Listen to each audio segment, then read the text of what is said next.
Good morning. Welcome to the Salt Lake Center for Spiritual Living. It's so great to see everybody. Happy spring. What beautiful weather we have, and yet you chose to be here this morning. Thanks so much for showing up. Thanks to all those tuning in today. Really special day today. Great speaker, fun music, and your smiles. Remember, we're in the month of the wonder of play, and we're going to live that today. Lots of playtime and really great things in store. So put a big smile on your face. Let's sing this wonderful song by Leslie Monroe. Would you like to?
Fantastic. We've said so many great things about them, but here's a few more. What a great original piece that is. Thank you, Leslie. She's the greatest songwriter, and Rick too, but thank you all so much for sharing that with us. Good morning, everybody. Happy Sunday, and welcome to the Center for Spiritual Living, Salt Lake City. My name is Rob Ekman, and I'm your service host today. And we are so grateful that you have chosen to spend some time this morning here with us, whether you're joining us here in person in the sanctuary, and oh my gosh, it's so great to see so many people here today. The parking lot is full. And if you're joining us at home on our virtual love stream, welcome, and we're happy that you are enjoying us from wherever you're relaxing at home or wherever it may be. Today, our prayer practitioner who will be sharing a reading and leading us in prayer is Jim Ferris. And our practitioner holding high watch is Katie Hernandez. Now, Katie will be in prayer throughout our service today, knowing the best and highest good for each of us as we share this sacred time together this morning. The Center is a spiritual community that teaches a philosophy of daily living based on spiritual practices and principles that are universal among all religions. We honor every pathway by which people seek to know and to become closer to the divine. And we work on our individual consciousness to help make the world a better place. So if you will please say together with me, with feeling, our vision statement, which is on the screen. We are a thriving community where individually and together we embody and express our spiritual magnificence for the highest good of all. Thank you. I said enthusiasm, and I got it from up here for sure. If you want to be in greater contact, further contact with us, or send a prayer request, or just get the latest information about what's going on here at the Center in Salt Lake City, you can do that 24 hours a day by checking out our website, which is at www.spirituallyfree.org. Thank you. Continuing this year's theme of living everyday wonder, our focus continues to be fun. Fun. And today our message will be offered by Salt Lake Center member Kamrin Carver. He will speak on the topic. Yes, Kamrin. Yes, Kamrin. We're so happy that you're here this morning with us just to share on the topic, So Happy Together. And I think that does speak about our community here. And our special music will be offered by the one and only Mindy Dillard. Next week begins the month of April, and our monthly theme will be Living Everyday Wonder Creatively. And we will hear next Sunday from Randy Scott, who will speak on Say Yes to the Yes. All right, I would like to take a moment and welcome anyone who's here for the very first time. We as a group would like to welcome you and acknowledge you. So if you're willing to identify yourself by raising your hand. Yay, thank you so much. Several people here. Thank you for joining us here this morning. Please be sure to pick up one of our welcome packets in the lobby today before you leave that has more information about us, as well as the Science of Mind magazine that's full of amazing thoughts and affirmations for the month. All right, our announcements. As you know, our youth church is back up and running and happening right now across the building in the youth room. And we just want to remind everybody that it's happening. If you've got young religious scientists between the ages of 5 and 12, thanks, Daryl. And they're talking about principles such as love and creativity and affirmation and community, mindfulness, and giving and receiving, and they're supporting all that with books and music and activities. I think I'd like to be in there a whole bunch. It sounds like a lot of fun. And so our check-in for those kids begins every Sunday at 10:15, and of course runs from 10:30 till about 11:45. So please consider that if you have some young and aspiring kids that you'd like to share some of this philosophy with. All right. This center is founded on and is grounded in prayer. This helps us deal with whatever comes our way and creates a positive experience regardless of our external situations and conditions. We have professional prayer practitioners who have spent 4 years training in the art and science of affirmative prayer, and they are ready to pray for you and with you. You can identify these folks by the purple stoles they have across their shoulders. You can write a prayer request in the lobby, or you can submit one online. And the beautiful thing is that you can rest assured that these prayer practitioners are praying for you and thinking of you all week long. Now, I invite you to settle in and allow Jim's reading and centering music to take us to that sacred space within. And then Jim will lead us in prayer. Hello, everyone.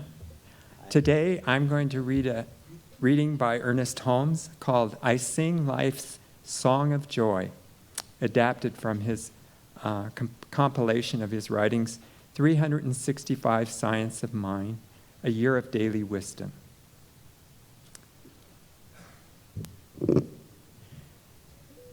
You are a part of universal mind, one with universal source. You live, move, and have your being in pure spirit. All the wealth, power, and goodness of spirit exist at the center of your being. You experience this good in such degree as you accept it, believe it, and feel it. As you enter into life, feeling divine presence in everything, more and more, you will hear a song of joy singing at the center of your soul. You have only to be still and listen to this song of life, for it is always there. So for a moment, just say this to yourself. This was a part of the reading, but know it for yourself. Knowing that the loving presence is closer than my breath, I have nothing to fear. I feel this loving protection all around me. I know that the song of joy, love, and peace is forever chanting its hymn of beauty at the center of my soul. Therefore, I tune out of my mind all unhappy and negative ideas, and I turn my thought to the sunshine of life, to brightness and laughter, to the joyous presence of radiant spirit. I let the law of divine love embody through me into my daily affairs. Joyfully, I anticipate greater abundance and a deeper peace. Gratitude wells up within my heart for all the good in my life. I sing a song of joy in celebration.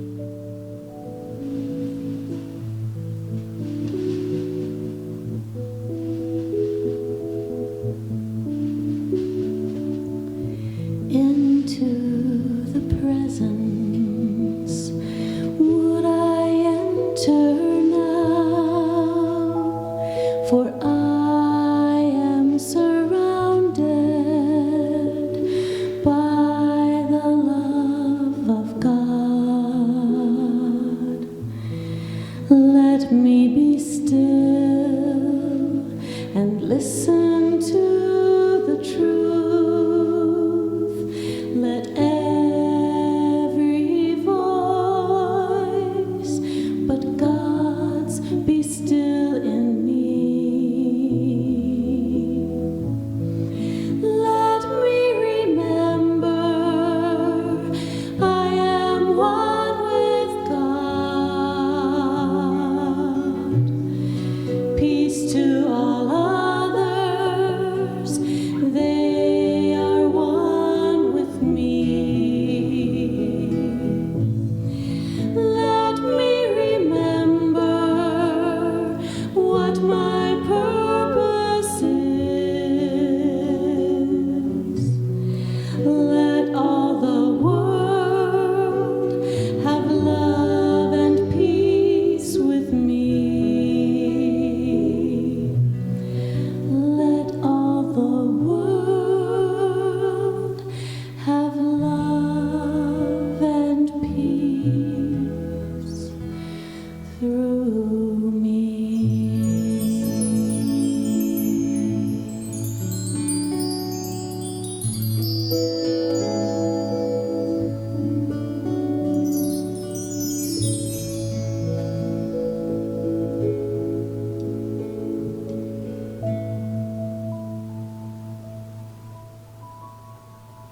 Together we join as one in that sacred space, right inside, all around, the fullness of life breathing through each cell, not only of our lungs, but every particle of our being, our mind, our soul, our truth.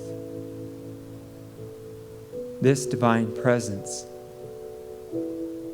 is so expansive that it cannot stop creating constantly more universes beyond our imagination,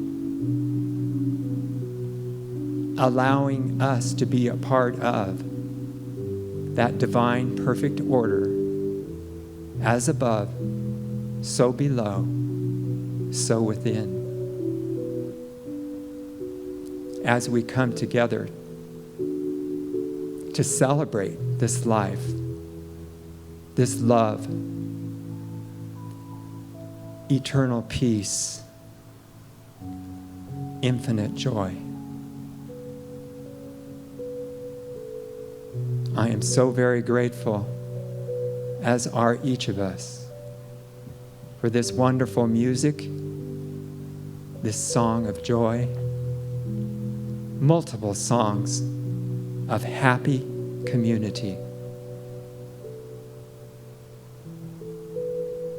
Each one of us open to the words of wisdom that come forth today from the friend next to us, from the person who's come to speak,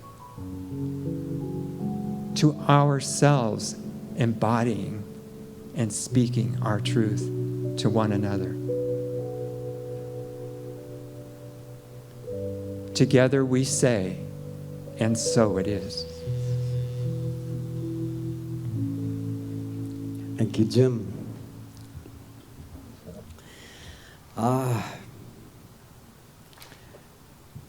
To be curious,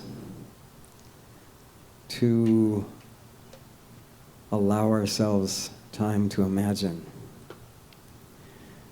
to be delighted, to play. How wonderful that we have the choice to give ourselves those moments. Shemaine and I woke up early this morning with a puppy in the middle of our bed, and just the furriness and licks and groans and yawns, and instantly, even though it was dark, I knew all of us were smiling. To give ourselves those moments. Let's do that right now. Let's sing together this song called Love You. Give a little time to the child within you.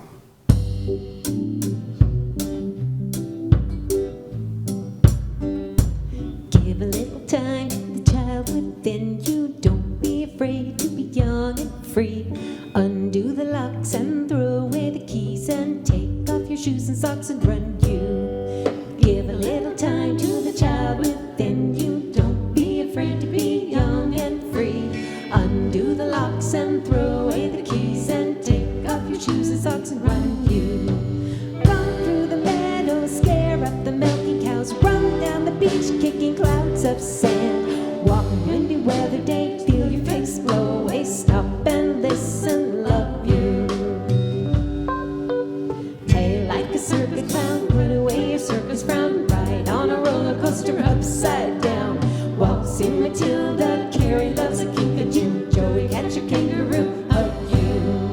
Dandelion, milkweed, silky on a sunny day. Reach out and hitch a ride and float on by. Balloons down below, blooming colors of the rainbow. Red, blue, and yellow, green, love you. Bicycles, tricycles, ice cream, candy, lollipops, popsicles, licorice sticks.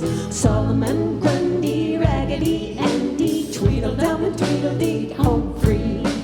Cowboys and Indians, puppy dogs, sandals, beach balls, baseballs, and basketballs too.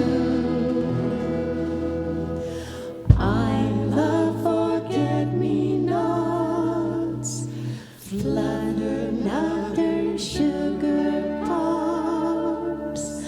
I'll hug you and kiss you and love you. La la la la la la la la.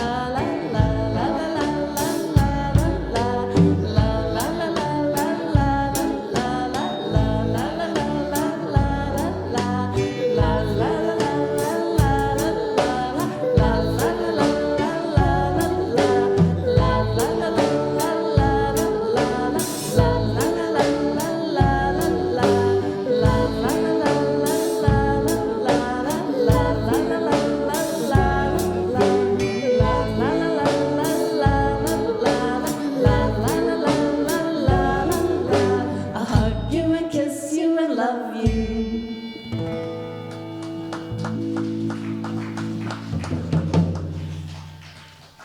Isn't that a cute song? I was just sure he was going to tell the story of how we were up at 1:30 because our house guest made cheese pizza at 1:30 in the morning, and the puppy started crying and whining in bed, and we're just trying to ignore him, and he's like, "But it's cheese." It's cheese. It's my privilege to introduce our special music today. This young woman is a wonder.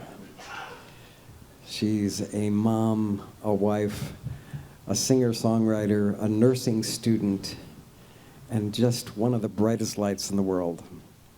Let's welcome back Mindy Dillard. So my name's Mindy, if you don't know me. I see a lot of faces, actually, I don't know, so good to see everybody here today. And I have two little boys at home that are 4.5 and 2, and I was thinking a lot about how they both, because, you know, little brother does everything big brother does, and big brother sometimes will say, "Hey, will you play with me?" And then he wants to like play with the Legos or the Magnetiles, and now little brother is saying the same thing, "Mommy, play with me." And of course, I'm so busy, you know, so sometimes I like pretend to play, which I probably should just play, you know, because they're not always going to be saying that to me when they're like 21. They won't be like, "Hey, Mom, play with me." They'll be like, "Mom, get out of here."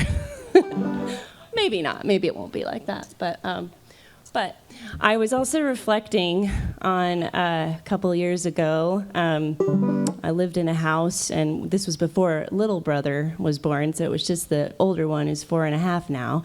And we lived in a house with this huge garden, and I was just going through a lot at the time. So I went out in the garden with my son and was just pulling all the weeds because this yard had a real problem with weeds. And so I was just thinking about weeds and kind of the concept of weeds. And our weeds, sometimes weeds are really pretty, right? And I was just thinking about like what it feels like too when you feel like you're maybe planted in a place where you don't belong, or like you have to kind of take steps to change or find the place where you really feel like you belong. So this song is called Weeds.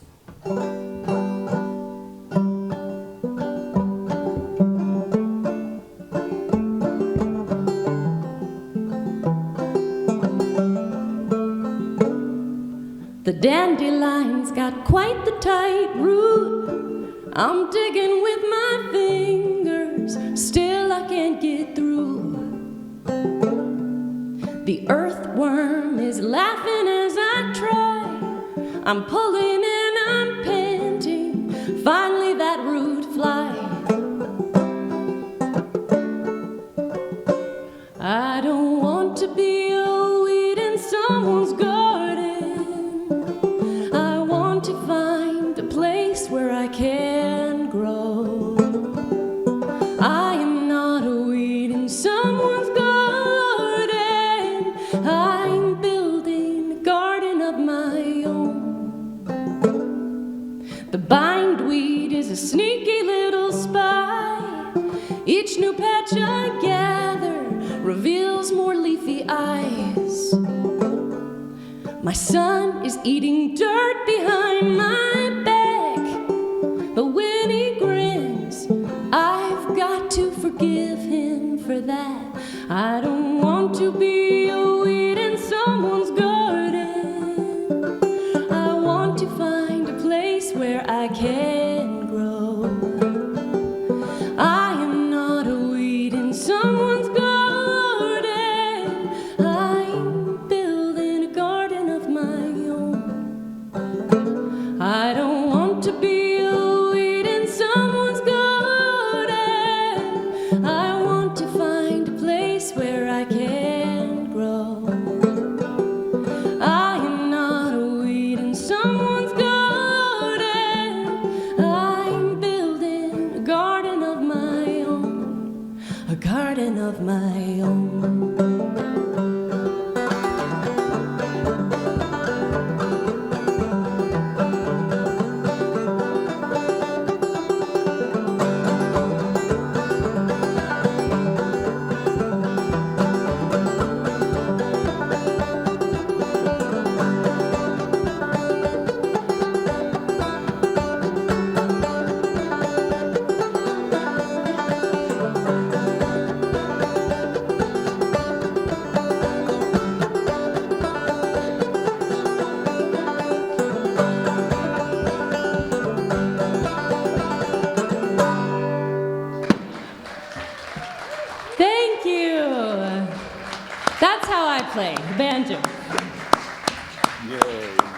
Dillard. Thank you very much. Wasn't that fabulous?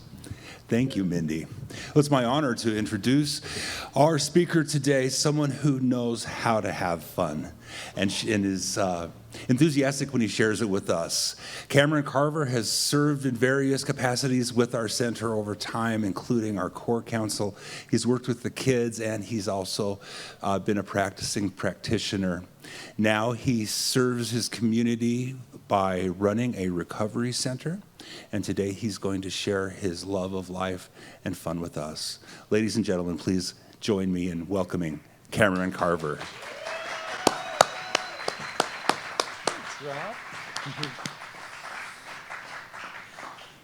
Wow, I think this is the first time I've been here without a mask. I just feel naked. And I got to hug someone. I mean, this is Christmas. Welcome back. I wore my fun shirt today because it's a fun topic. I don't have a cool hat like Rick did, but hopefully you can forgive me for that. I love this month's theme and how it's taking us through play and fun and just connecting with those childlike parts of ourselves. I have not always been the best at that, so when I was asked to speak on this topic, I kind of got a little anxious, like, oh crap, here's another one of those hypocrisy topics I get to talk about. But, you know, hypocrisy is good too, because it teaches us to grow and to put focus in other places as well. The week's theme, So Happy Together. I've heard that song in my head since I got this as my topic. I love that that ditty, and I want that energy in this talk today. I want to just feel how happy we are when we're together. I stood at the door this morning as people walked in, and just so many comments about how good it feels to be in community, how good it is to see each other, that sense that we can't get anywhere else. I mean, try to replicate it anywhere, but unless you're in community, unless you're in a group, that is a very specific need that just does not get met otherwise. All right, so today we will be talking about play in community. And I love this picture because it just makes me want to get outside with everybody and start playing anything, especially in this weather. Oh my gosh, like it just feels amazing out there right now. And I would really like to allow for the already existing play that we have together to be recognized. Like, this is a goal that, yes, we have in general, but at the same time, we're already doing it in so many ways. I mean, you just listen to that song. You listen to our special musical number. You just watch how it shows up everywhere. We are really good at this. And so being able to celebrate where we actually are helps us to know, where we want to be and to make that even better. I know that we've had some great activities in the last talks that have been given. Rob had us all up and dancing, and Myrta had us laughing our heads off. And I bet you're really curious what I'll be having you do today, but we'll let you sit on that for a minute. I know that in our society, we are driven towards the big, the bold. Extroverts are celebrated in our society, right? They're the leaders, they're the movie stars, they're, always up on stage.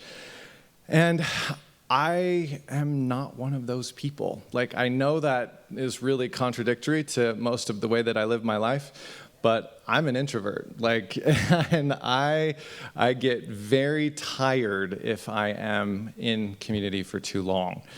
And so I want to speak to both sides of this humanity. Like, there's some of us that get really charged when we're in groups and could be there all day long, and if we're home alone, like, our energy just gets drained and we just have to get back out and be around people. And then there's those of us that get super drained when we're out around people, and we can only get recharged when we're home alone by ourselves. And like, how do we make that work if we're on the introverted side? And how do we keep balance when we're on the extroverted side? So I'll be speaking to both of those today.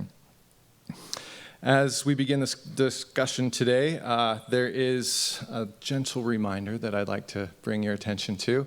Remember this? When I spoke in January, I showed you guys where we're going to be going for the year, and I wanted to kind of orient you to play. Do you see play there? We're there today, this month, and I just want to check in with you. How are you guys doing? Did you even remember this was around? Are you looking at your previous goals and seeing where you're at now? I myself have not, so I'm not like shaming you. But this is a really good reminder. Like, I come to this center to spiritually grow and to change and to become a better version of myself. And here's one tool that I can use to do that with. And so just really briefly, bring yourself into this area of play. The center of the wheel being a 0, the furthest part of the wheel being a 10. Where are you at on that spectrum, on that line, as far as how you're incorporating play into your life right now? Just get a read on that, because, like we said, at the end of the year, that wheel, it's going to be all bumpy maybe in the beginning, and then we want to fill that out. So just bring your attention back to that, and as we move forward today, maybe create some goals for yourself as we're talking and see where you want to go with that. There is so much about this topic today that's already come out, like even just in the songs and in what people are saying. I can feel the energy of play that is here, and I know that we're really going to have a lot of fun. But there are still those shadow elements, right? There's still these parts of us that exist that don't really connect with that energy all the time. And so I'd like to kind of talk about why this topic is so important, because, from the time we look like this and life is just full of wonder and joy and so much going on, until the time we look like this and, oh, where'd it go? It's a little contrast, right? Like, what takes us from one space to the other? That's the question for today. Because whether or not we're really good at being playful, there are still parts of us that the older we get and the more we get engaged with this world, it sucks it out of us, right? And there's a million different reasons why it does that. But what I really want to connect to is, where are we at now? So when we look at that wheel, when we think about play, what happens to us? Do we feel anxious? Do we feel like, oh my gosh, play, I don't even know how anymore, or that feels so uncomfortable? Or are we like, I'm so excited, let's go, like a kid in a sandbox? Where are we at on that spectrum, and from day to day and group to group, activity to activity? Just getting an awareness around what our relationship is to this. Do we have beliefs around this? Is it something that only children do? Is it something that we avoid if we can, or create more of? When we venture out into the world of play, do we experience it as abundantly as the air around us, or does it suffocate us when we try to think about getting out and doing anything playful? I know that we don't all feel one way all the time, and so maybe kind of feel into this for yourselves. Where are we at right now? Where are we at in general? Allow yourself to really get a holistic focus on what's going on for you. So the question then becomes, what is it that takes this away from us? Because I think if we can figure that part out, maybe we can work our way backwards and bring it back. I think that everybody's story is a little different. I was talking to my son last night, and he lives in Yuma, and I was just talking to him about, his experience with this, because he's in the military. He gets sick about every other month, and I'm floored, because this kid never got sick before when he lived with me, and now he's sick all the time. And I was like, why do you think that is, buddy? And he's like, I don't know, Dad, because he always gets mad when I go deep. He hates that. Curse of being a therapist's son. What's happening inside of you right now? I can just get sick, Dad. I'm like, no, you can't, all right? It means something. So anyway, he humors me every now and then. This is one of those times he humored me. And through deductive reasoning, we figured out that his sense of community had been taken. And you'd think, when you go into the military, you got this hoo-ha brotherhood that's just going to like welcome you in with open arms. Well, my son is one of those weeds you were just singing about. He is one of those that does not belong in the military. Like, he belongs in some upper echelon educational system with all of the brilliant minds of our time. And he's down here with all the grunts that just don't care about the stuff he does. And he's lost that sense of community. He is my polar opposite. He loves being out there, just playing with the world and always having people surrounding him, and he's very alone right now. And that really woke me up. It was like he's getting these horrific illnesses, every other month, and what's missing? It's community. And I think that is so important for us to see that connection, because sometimes we just like brush the ailments of our bodies off onto, just, it's going around. Oh, well, of course. So, it's this, it's that, without really actually realizing like where those maladies really come from. When we look at the hierarchy of needs that Maslow put together for us, it's really key that we understand where we're at on this. I don't know how many of you are familiar with this pyramid, but basically its premise is until you have met the need below whatever level you're on, you cannot experience that level. So you can't have safety and security in your world until your physiological needs are met, right? So unless you're getting food and shelter and you're in that place where those needs are being met, you can't start feeling safe. You can't start feeling safe in your home or with your job or with your finances. And you can't start caring about loving and belonging in certain places unless you have safety, unless you have something to build off of. So as you move up, esteem then becomes super essential, because without esteem, you can't play. Play is actually in that self-actualization category. So if you're looking into, like, why am I not able to connect with this part of myself? Look at that hierarchy of needs. Which one of these aren't being met before? And don't try to force something prematurely unless those prior needs have been met. Does that make sense? It's so many of us, I think we get super excited about like, I want to do this thing. And like, I heard this amazing talk by Kamrin this Sunday, and I'm going to absolutely go change my whole life and play. And then we've got like these other needs that just aren't happening. And then we wonder why we're failing. But if we don't put that together, we can kind of feel a little lost or hopeless. So I think it's important that we have that as a foundation moving forward with the dialogue. So when we look at the things that are standing in our way, I like to go back to Myrna and Rob's activities. If you were here, if you got to experience either of those, it's a really good barometer for you to determine like how comfortable or uncomfortable was I doing those things, right? And if you were super uncomfortable getting up and dancing with everybody in this room, maybe one of those lower needs aren't being met for you, and so you didn't feel like that could happen for you. Or when we're all laughing hysterically in the room together, and you're just looking around like, how are you doing this and I can't? Maybe you've got some feedback coming at you that way too. So just some things to be thinking about, because if joy and playfulness and enthusiasm aren't naturally expressing from us, there's something amiss. There's something blocking it, because it's always there. We just have to move whatever is in the way. It's not like we have to go find something. It's not like this doesn't exist and we have to develop it like a skill. This is literally what we are without everything else. And all we have to do is look to our children to see how true that really is. Thank you. Yes. Can I get an amen? Yeah.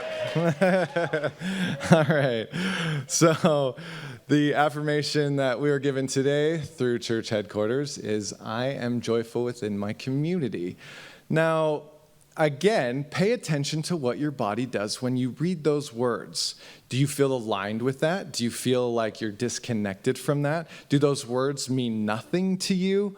Like, it really does tell us a lot about how we are doing in these areas of our lives when we see words like this.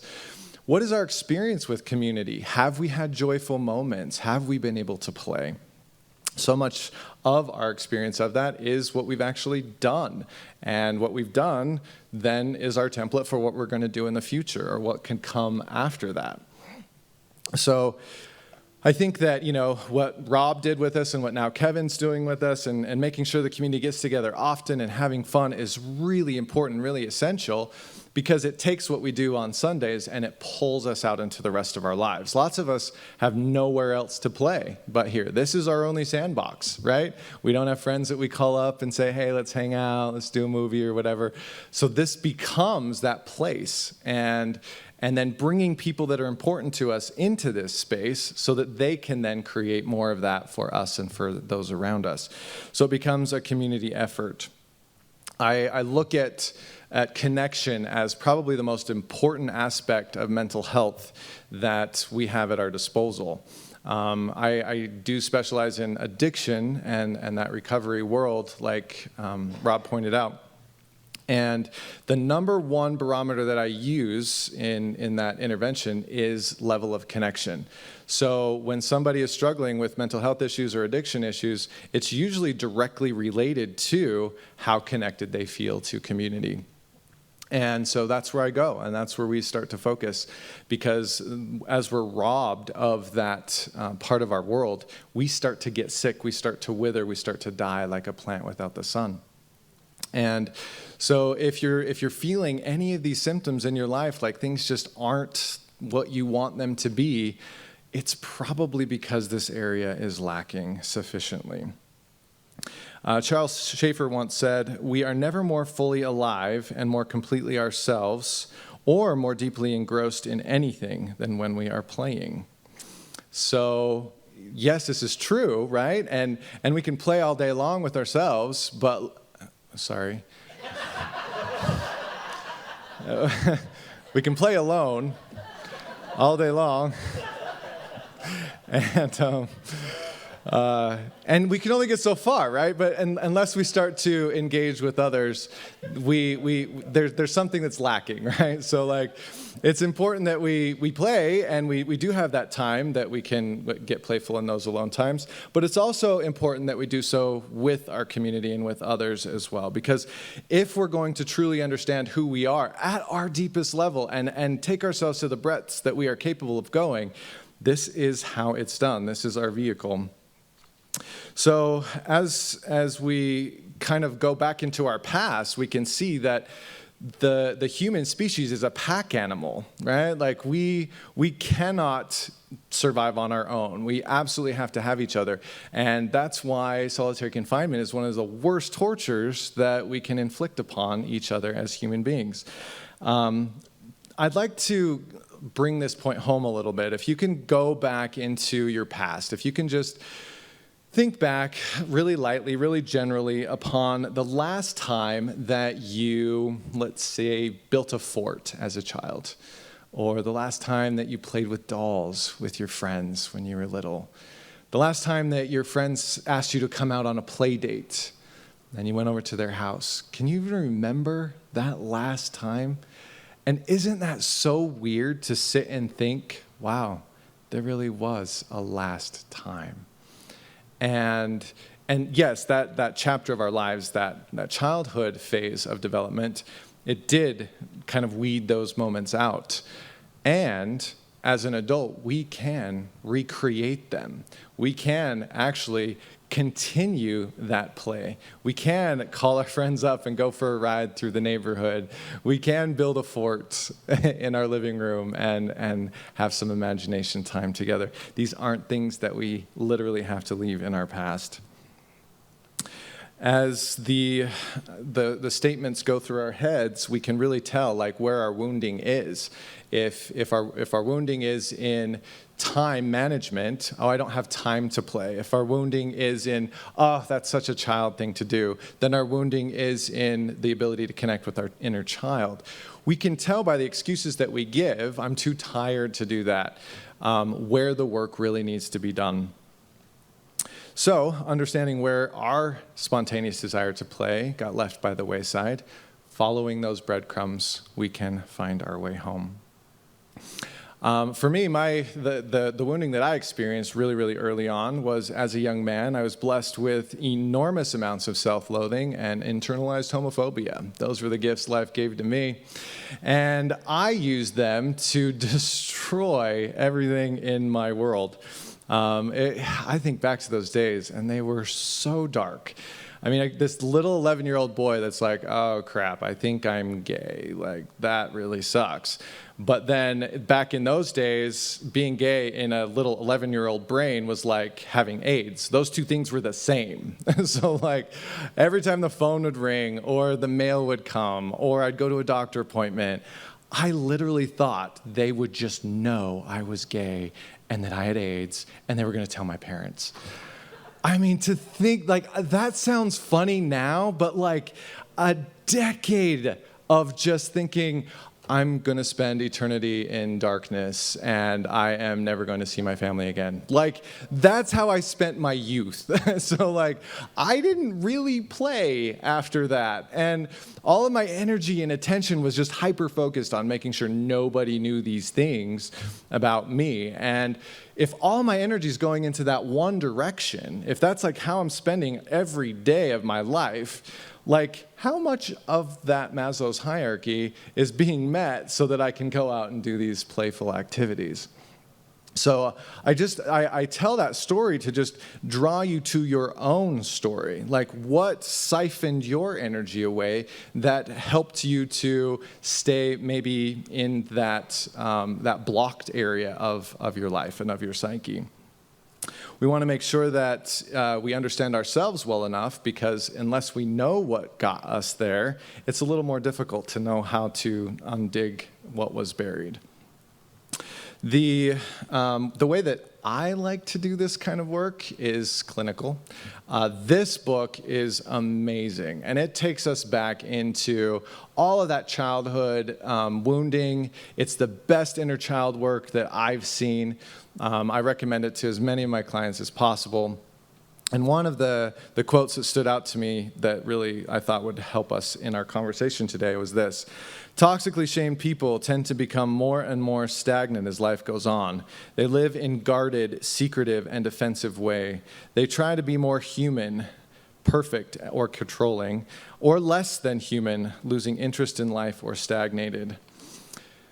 And, you know, like, this is kind of that I don't know if you guys saw Hook, you know, the one with Robin Williams, when Peter Pan grows up and then he comes back and as an adult and that he has to, like, convince the Lost Boys that that's who he is. Amazing movie. But this is what I think is that, like, if you watch him as an adult shaming his children, right, and he's kind of lost in this world that he has created for himself and forgotten who he is, I love to use that as kind of a metaphor for returning to self. And when I was working in the treatment centers, you know, that scene where the Lost Boys are, like, manipulating Peter's face, and then they push back, and they're like, "Oh, there you are, Peter." And it's that feeling, like, we're there. We just got to get back to it. That magic, that play is always inside of us, just like that movie points out. The maturation process really takes us from carefree, you know, existence into this, like, state of fear and responsibility, and, you know, we just get so weighed down that we forget that we actually have access to such, like, this vast reservoir of energy that we never really give much credit to. You know, we give such credit to our coffee in the morning, but how much more energy could we get if we tapped into these parts of ourselves? This center was a huge part of the reintegration process for me. I got involved at every level. Like, when I found community here, it's the first time I'd found community in my entire life. You know, as an introvert, I was always forced to go play with my friends, forced to go be on sports teams, forced to, like, do all of this horrible stuff with scouting that I really hated. And those that know me are laughing the loudest right now.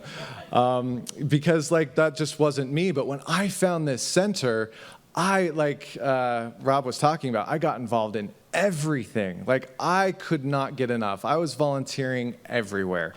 And it was because I had so much to heal.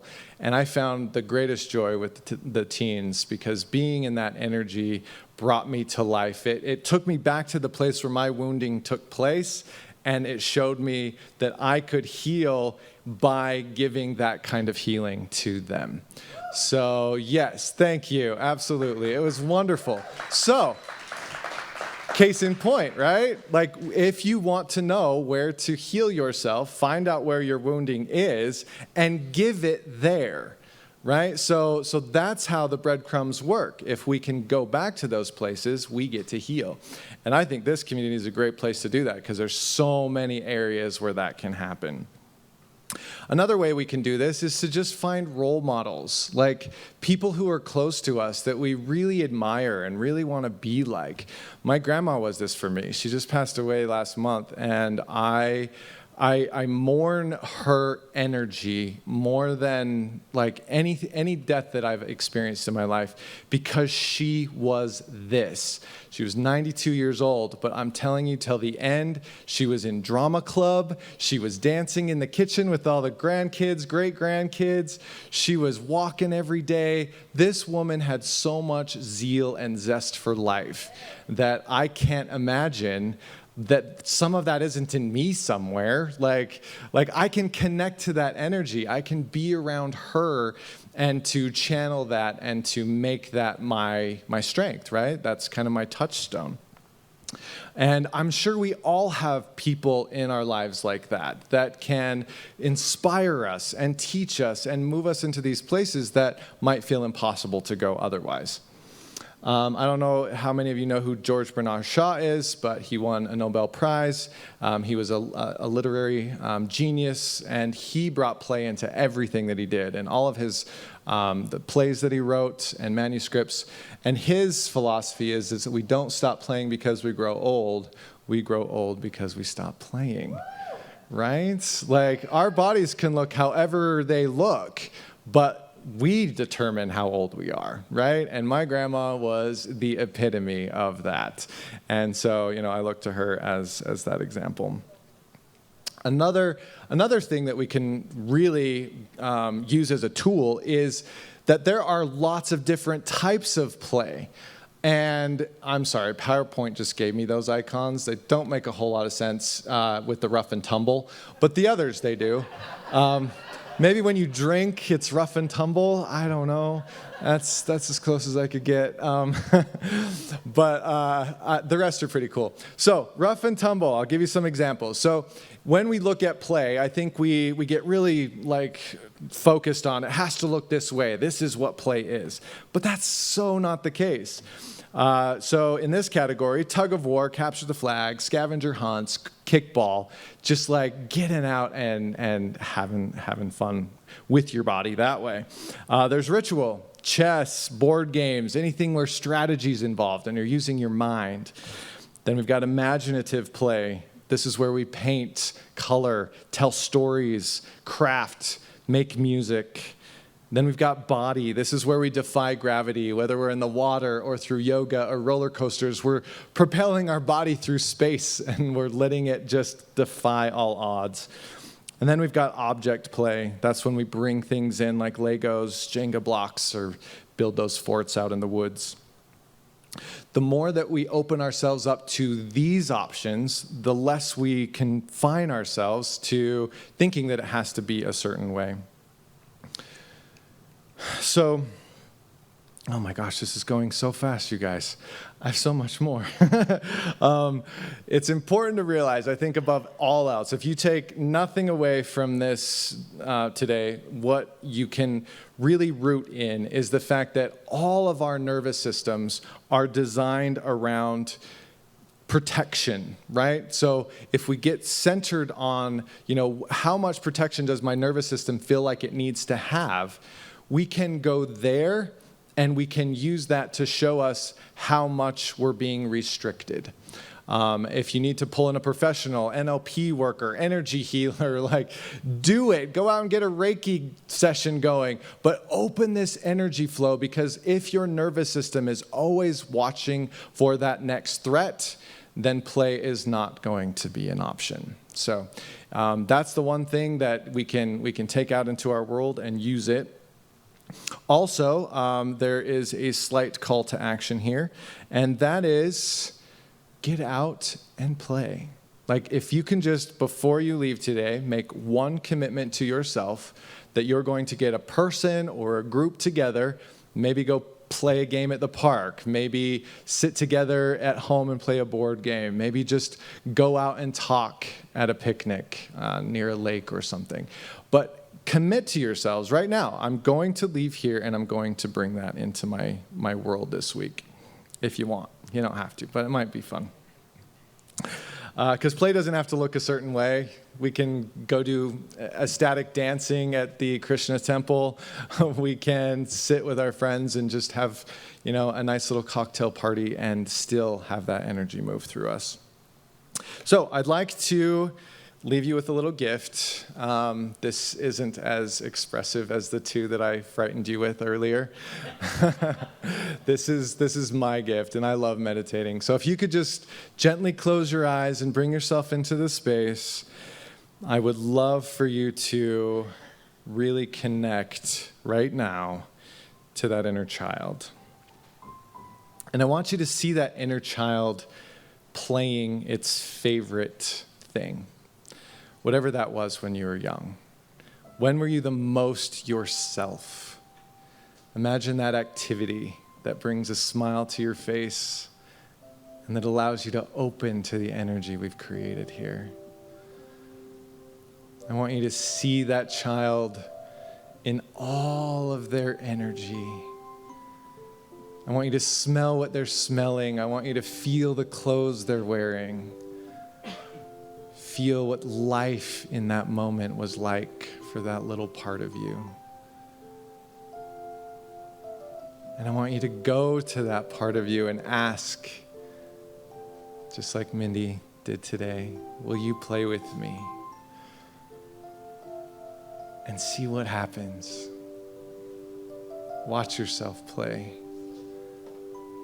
Watch yourself be. And see what changes about your body. Watch how your heart opens. Watch how your nervous system changes when you let this energy in.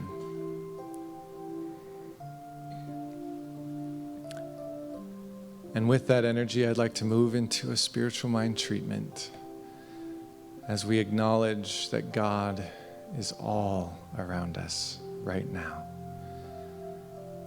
That as we see ourselves playing with this child version, that is God. And together, as I join with this God, I speak a reality that is true for me. That healing is everywhere. It is a choice away. And as I connect with those around me and as I experience my community, the fullest expression of myself is available. I know it is everywhere and it is abundant. And that like the flowing spring, I can step into it and be washed clean at any moment. I feel that flow all around me, cleansing, purifying, removing anything that separates me from that child I was just playing with. And I allow us to join. I bring that child energy with me into the present moment, giving thanks that I was able to connect with it today. And I release all of the struggle, all of the need to make things a certain way. And with that innocence, I release it into the law. And together we say, and so it is. I am so blessed. I am so blessed. I am so grateful for all that I have. I am so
Let's hear it for Kamrin Carver. Yeah. So beautifully put. Thank you for taking me back to my childlike self. And thank you for setting up such a beautiful opportunity and anticipation for my week in play. This is the time in our service where we practice giving. In religious science and the Centers for Spiritual Living, we believe that giving and receiving is a spiritual practice. There's a divine flow that connects us with everything else. And if we hold it tight and don't share it, we can't receive it. So we believe in sharing, and we believe in the gratitude of that sharing.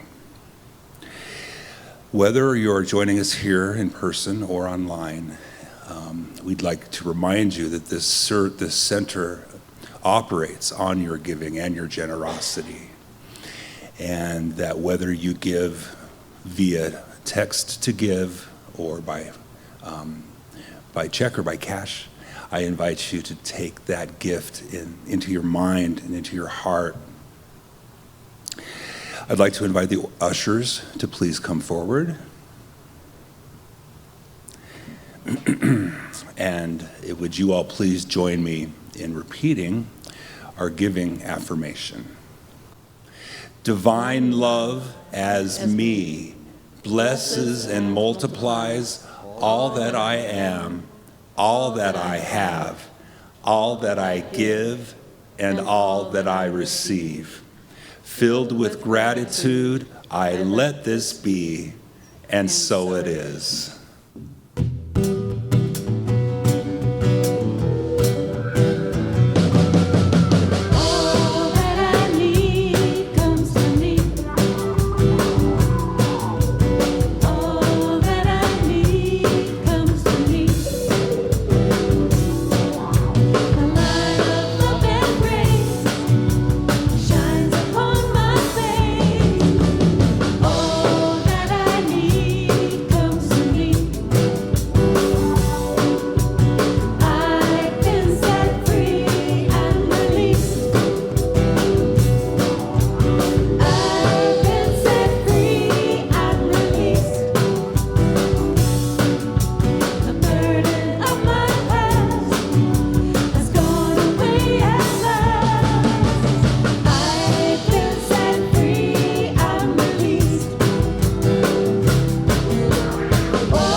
So we're going to have Mindy Dillard come back up and share some great music. I wanted to say that I was so excited about the theme this month, play. And actually, Mindy was one of the first pictures in my mind I had. I went with my family to the Red Beef Gardens, and Mindy was there playing these wonderful songs that engaged my grandkids. She just has this kid magnet energy that's just so playful and wonderful. So here we are, Princess Fearless. Mindy Dillard. Oh, thank you. Also, Raj, in the text message yesterday, I was like, I'm going to play all banjo songs. And he was like, okay, Banjovi. I thought that was kind of funny.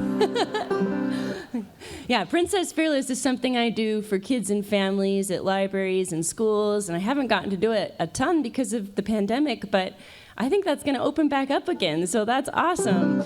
And I had an idea while I was listening to Kamrin, and thank you very much for your message. But I have another kind of call to action for you that might help you have more fun, help you play more.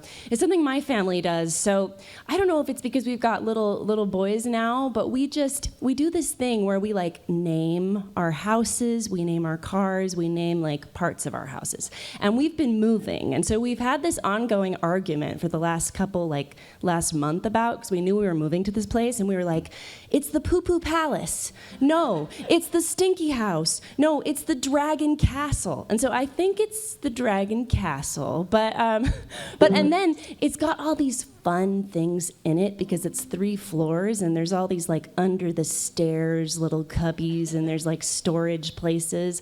So it's really fun the way we've named them. And I don't think we would have done this if we didn't have little boys, but we're like, no, okay, put the Legos back in the Hobbit door, okay? And we're like, okay, that's going back up to the wedge. You know, we've got like these funny names. So you could name stuff in your house, right? You can do that. You could try. Or your car. Our car is named the Blue S because my sons really like this show called Octonauts, which is a really good one for kids in your life if you haven't seen it. And sort of kind of related to that, but my younger son, whose name is Charlie, like about a year ago is when I wrote this tune, and I wrote it because he would do this thing when any music would play, he would raise up his arms and he would spin. And he would just do that anytime he heard music, and he doesn't do it anymore. And it's really kind of sad that he doesn't, but it's great that I have it preserved in this song. And I was thinking about it while you were speaking, Kamrin, because I was thinking about how as a kid, like we're just not worrying about things that have happened before to us or things that will happen in the future.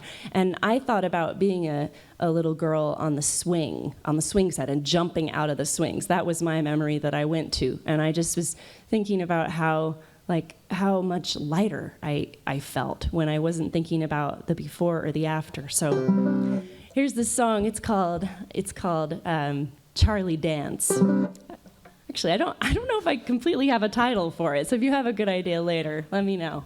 Here we go. It's all about, dedicated to my son Charlie, the dancer at home.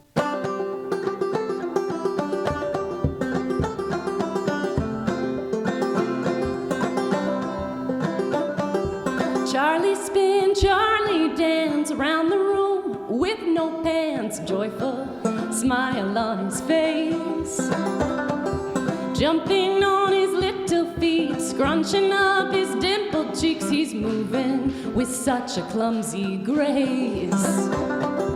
Dance, dance, Charlie Pie, dance, dance, Charlie Pie, dance, dance, Charlie. I wanna see you dance.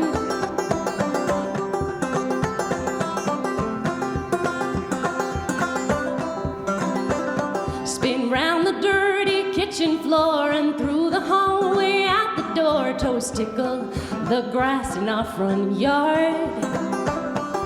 Raise your arms up to the sky, you spinning top, my little guy. Your light is brighter than a star.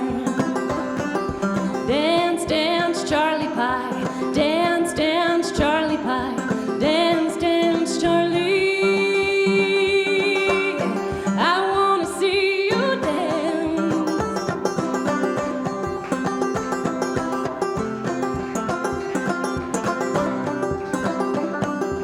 16-month-old little boy, gap-toothed, blonde-haired, blue-eyed coy, spin through the sprinklers, get all wet.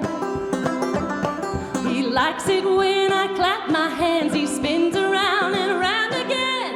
Don't need no complicated steps. Dance, dance, Charlie Pie, dance, dance, Charlie Pie, dance, dance, Charlie.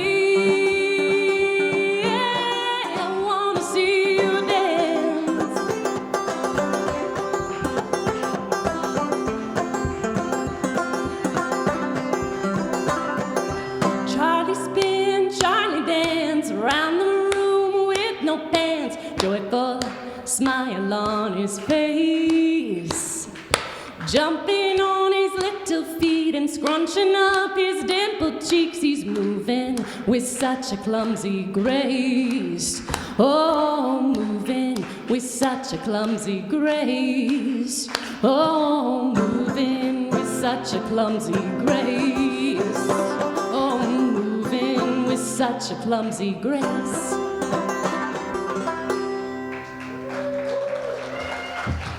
Oh, thank you. Thank you. Yeah. Lots of dancing out there. Thanks so much, everybody. What a joyful, joyful thing. I want to say something. I read that studies have shown if you name your stuff, it lasts longer. Oh, wow.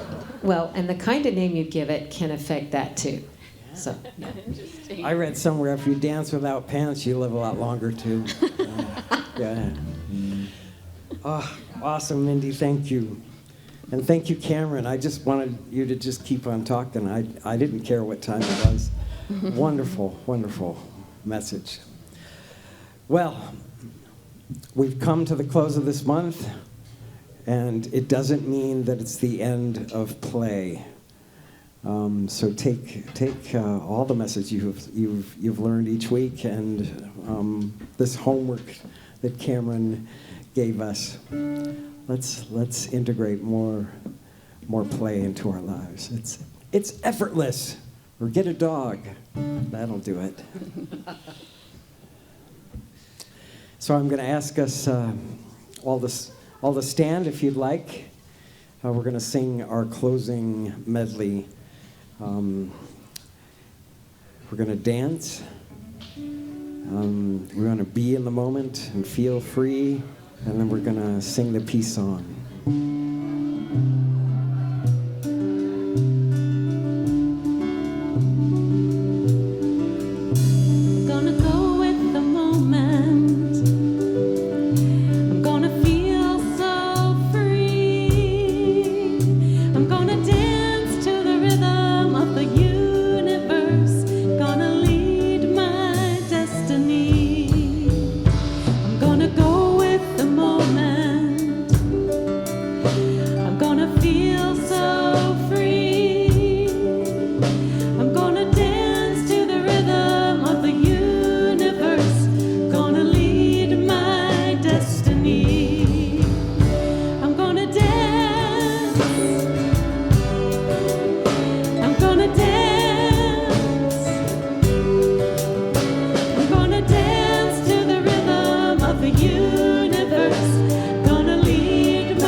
Gonna dance.